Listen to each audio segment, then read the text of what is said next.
luckily for us, you left your costume back. Oh, nope, under your clothes. That's perfect.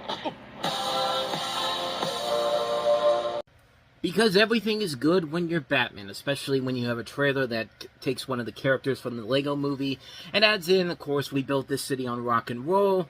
I mean, it's a win-win in everybody's book, and everyone ate this one the hell up, especially over the two big sequels that came out this weekend, but we'll get to those later on. Welcome to Time About the Movies, everybody. Today we are taking a look at the three films of February 10th, 2017, and we are starting off, of course, with the Lego Batman movie, the spin-off of the Lego movie. Not the sequel, but that's still a couple years away. But in this movie, we have Will Arnett's character from the Lego movie spawn off into his own film.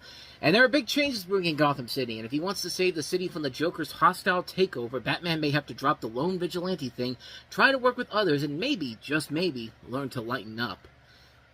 And as I mentioned before, the Lego movie is one of my favorite movies of all time. It was one of the best surprises of recent memory. A movie that was not only really good, but incredible. It's one of my favorite movies of all time. So there was a lot of high expectations going into this particular film, and needless to say, I was not disappointed at all. I'll say that this movie was so damn good. I mean, not as good as the Lego movie, but this is still one of the more fun movies I've seen in the theater in a long time. And much like the Lego movie, the animation overall is just so beautiful to look at. Crisp, vibrant, colorful, and I think the movie absolutely does everything to top itself in terms of the animation. There's so much to admire about this movie. It's a fast-paced film. It's just beautiful to look at. I mean, the scene alone where Batman's flying over the river and the water splashes on the camera, I mean, it's incredible, man. It's awe-inspiring to watch how much time and effort they put into the animation in this, but not only that, the voice cast is great, too. You got, of course, Will Arnett as Batman, but they added Michael Cera as Robin, Ralph Fiennes as Alfred, Rosario Dawson as Barbara Gordon, Zach Galifianakis as the Joker, not to mention a stacked voice cast that includes Mariah Carey as the Mayor, Hector Elizondo, Jenny Slate, Billy D. Williams, Conan O'Brien as the Riddler, Chris Hardwick, Jason Mantzoukas, Doug Benson, Zoe Kravitz, Kate Micucci, Ellie Kemper, Ricky Lindholm, Channing Tatum, Jonah Hill, Adam Devine, Eddie Izzard, Seth Green, Jermaine Clement. They all do such a good job hiding their voices to the point where about 75% of the cast that I just talked about, you could barely recognize their voice until you see the end credits. Like, I did not know that was Conan O'Brien as the Riddler until I saw the credits at the end. I was just like, oh my god, that was Conan? I mean, they all did a really good job, and there was not one person in this cast that was wasted in this. The comedy is even funnier than it was in the Lego movie. They do Batman so wrong in this movie, but in a good way. They're brutally honest about the past incarnation of Batman, including the movies, the TV shows, the comics, everything. And my god, the jokes in this movie are so good. There's easy jokes to get, and then there's those jokes where you really need to know a lot about the history of Batman, including news stories related to Batman. There's this great running gag in it that references Robert Downey Jr.'s remarks back when the first Iron Man came out about how he didn't like The Dark Knight and how they made a joke about that. Throughout the entire movie, gives me a good, hard laugh. There's even a reference to an Arrested Development joke based on the character Arnett played in that show. I mean, that's how great the jokes are. The movie is where you need... This is a movie where you need to see it several times to get all the jokes, and rightfully so. I will say there are a couple of little nitpicky things here or there. Like, I mean, there's a couple things about the film that I did have. No, like I said, mostly nitpicks overall. The overall message and heart of the movie isn't quite as strong as it was in the Lego movie. I guess the main message here is that essentially, in this movie, in the Lego movie, I should say, I'm getting confused here. The message was, you don't have to be a bad guy. You just have to accept creativity in the world. In this, it's just like, hey, Batman, quit being such a damn loner and be more open to people. That's really about it. I mean, I think that if the moral had been written better, this would have been right on par with the Lego movie. And kind of another thing that kind of bugs me is that there wasn't really much done with the Justice League after that one scene in the Fortress of Solitude. They're never seen in the movie again. Like, the trailers make it seem like they're going to be in the movie more, and they're barely in the movie. I mean, occasionally, yeah, you'll get enough characters in the Batman lore in the cast, and to add more characters probably would have been overkill. I mean, that or they're just saying that they're going to have their own spin-off movie. Like, I'm really looking forward to seeing what they do whenever they do the Lego Superman and Green Lantern buddy movie, which technically 21 Jump Street already did that, so never mind. But, overall, yeah, the Lego Batman movie doesn't quite reach those ecstatic, insane levels that the Lego movie did to become one of my new favorite movies, but it's still a really damn good movie. The animation is top-notch, the voice cast is great, the comedy is really solid, there's just so much fun to have with this movie, You'd be crazy not to love this movie. It's only about, 5 weeks into the new year. It's my favorite movie of the year so far, which really isn't saying a whole lot, but yeah, it's a great, great film. So yeah, let's go ahead and take a look at the sequels that came out this weekend. We'll start off with the stinker, and that is indeed 50 Shades Darker.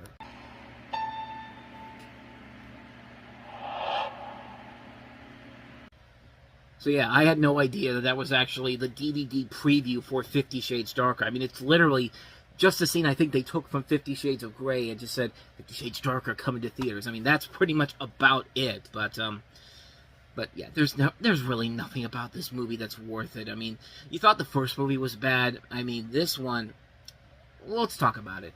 Christian and Anna decide to rekindle their relationship, except this time there are no more rules or punishments. As they begin to get used to their newfound relationship, Christian's past begins to haunt Anna as Christian struggles with his innermost thoughts. And I'll give this one credit, it tried.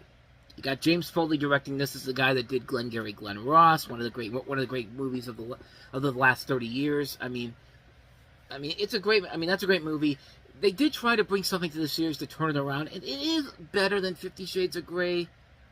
But it's still terrible. It's really a bad movie. I mean, there is at least some effort to build some chemistry between Jamie Dornan and Dakota Johnson. And once again, Dakota Johnson's the one thing that's carrying this movie overall.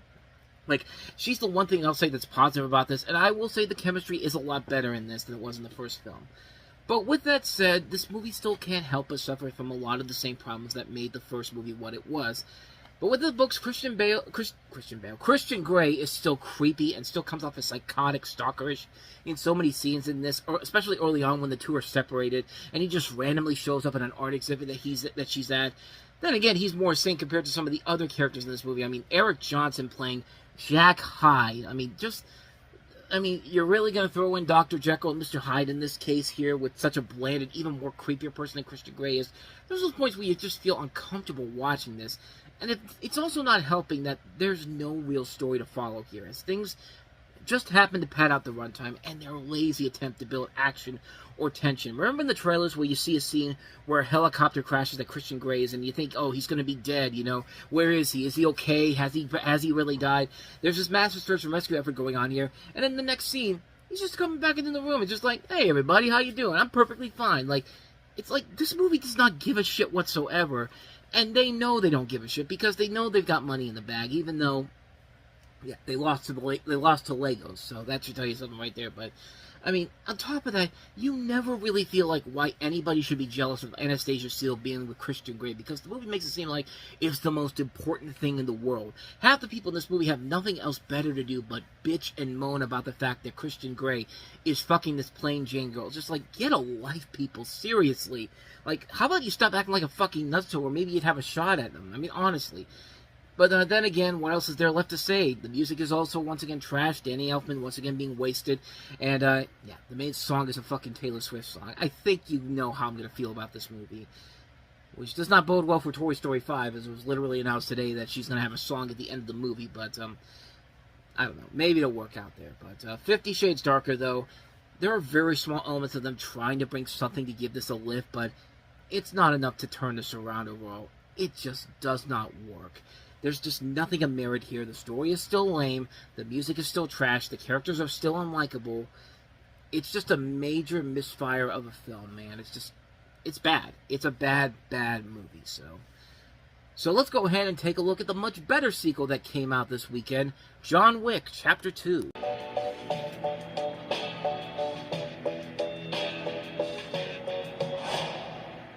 Yeah. John Wick, Chapter 2, rated R, in theaters Friday. See, even John Wick is basically laughing at you 50 Shades Darker for how stupid you are, even though they had the last lap because they beat you this weekend. But trust me, this franchise has had more longevity than 50 Shades has. This is, of course, the sequel to the breakout hit of 2014, John Wick, which is a film where, after returning to the criminal underworld to repay a debt, John Wick, once again played by Keanu Reeves, discovers that there's a large bounty being placed on his life. And like I said, I'll be honest, the first movie, I wasn't the biggest fan of it. I didn't hate it overall. I still enjoyed it, but I didn't go gaga crazy over it like everybody else did. But over time, I did grow to like it a lot more than I did when I first saw it overall. And with this, I can honestly say that they did indeed make everything that made the first John Wick so enjoyable is back in this one, and almost as good as it's been before. Almost. If there's one real downside to this film, I think that the story this time around is not really all that strong, unlike the first movie. The first movie, you get why John Wick is doing what he's doing, because he has to come back into the game. They killed his dog, the last connection to his deceased wife. You know, he's got to get his revenge at this point, and that was what that film was all about, getting revenge and kicking ass with badass action sequences to go along with it.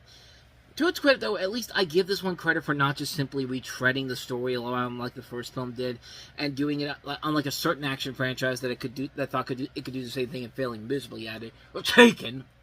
The story just wasn't as exciting as it was in the first film. But what was exciting was the action sequences. Once again, they are just as epic and exciting as they were in the first film. But not only that, they raised the stakes on how much action badassness there can be. And it's just so much fun to watch. You know, Keanu Reeves is great once again as John Wick. They bring in people like Common, Lawrence Fishburne, John Leguizamo, Ian McShane, Ruby Rose, Lance Reddick. There really isn't much more you can ask for with John Wick Chapter 2. I was really afraid this was going to be another case of sequelitis, but they are upping the ante, and it's working with this film in general. It is a slightly better movie than the first film was, and needless to say, these films did get better with every passing film. Each one got better, especially with the next one, John Wick Chapter 3 and then John Wick Chapter 4. We don't count Ballerina, because that's a spinoff, even though John Wick is in that one, but yeah, John Wick Chapter 2 is a really damn good sequel, not only for continuing to expand on the John Wick franchise, but proving that, you know, this David Leitch guy is going to be one of our great action directors coming up in the next decade, and it's going to show with the movies he's got coming up, so yeah, not much more to say except John Wick Chapter 2 is pretty fucking badass. Check it out.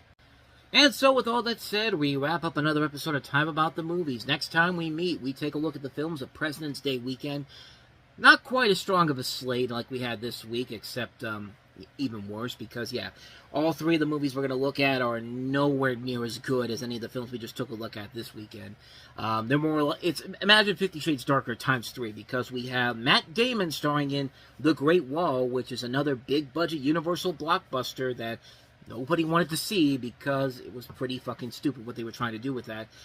We have a comedy that you think should work. It's got Ice Cube and Charlie Day in it. It's a film with both of them working off each other, fist fight, but needless to say it doesn't work.